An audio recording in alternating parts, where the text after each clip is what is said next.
हम सरिता मिश्रा लोकगीत मिर्ज़ापुरी से करती हूँ अपने यूट्यूब चैनल पर आप सभी का स्वागत। आज मैं लेके आई हूँ एक अच्छा सा है दर्द भरा बेटी विवाह गीत। सुनिएगा और बताइएगा कैसा लगा गीत आप लोगों को। माँ बेटी का गीत है। बेटी माँ अपनी बेटी को बता रही हैं, जेहि दिन बेटी हो तोहरा जनम भाए, जेहि दिन बेटी हो तोहरा जनम भाए, बाबा न सोई सुख निदरे ललनवा, रे बाबा न सोई सुख निदरे ललनवा। 60 रुपया तोहरे बाबा की नौकरिया, 60 रुपया तोहरे पापा की नौकरिया, अरे लाख रुपया कहाँ पावई रे लनवा, अरे लाख रुपया कहाँ पावई रे ललनवा।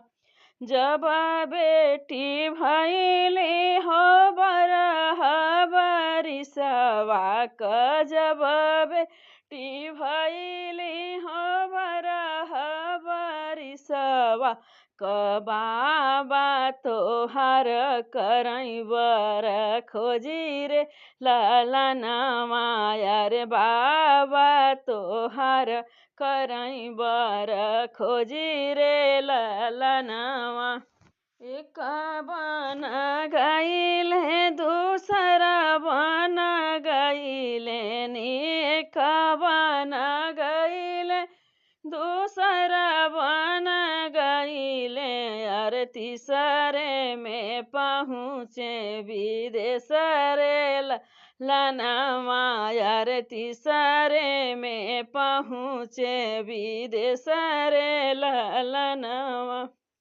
बड़े बड़े लोगवन का बड़ी बड़ी मंगिया, बड़े बड़े लोगवन का बड़ी बड़ी मांग, अरे का बेटी रही है कुंवारी रे ललनवा, अरे का बेटी रही है कुंवारी रे ललनवा।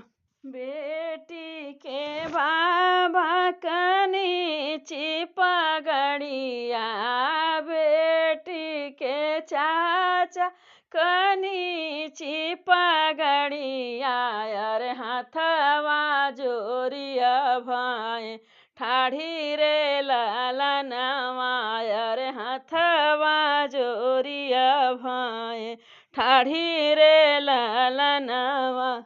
जेकर ना होई हाय तना दय जवा, जेकर ना होई हाय तना दय जवा, अरे का बेटी रही है कुंवारी रे ललनवा, अरे का बेटी रही है कुंवारी रे ललनवा।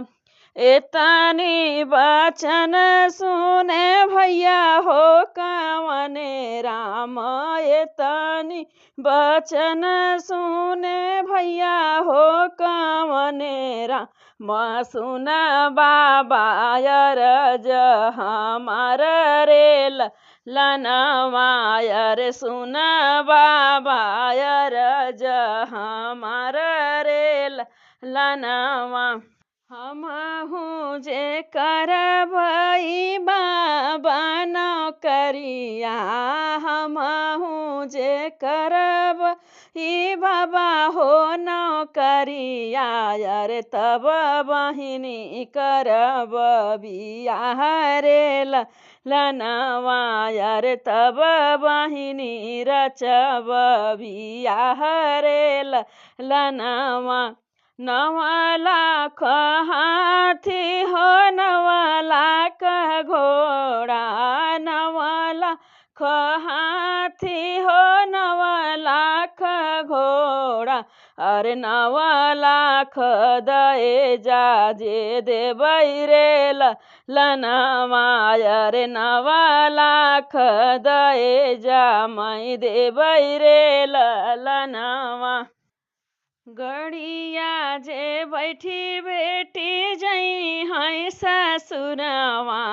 गड़िया जे बैठी बहिनी जई हैं ससुरवा। अरे माई क जियरा जुड़ाई रे ललनवा। अरे माई क जियरा जुड़ाई रे ललनवा।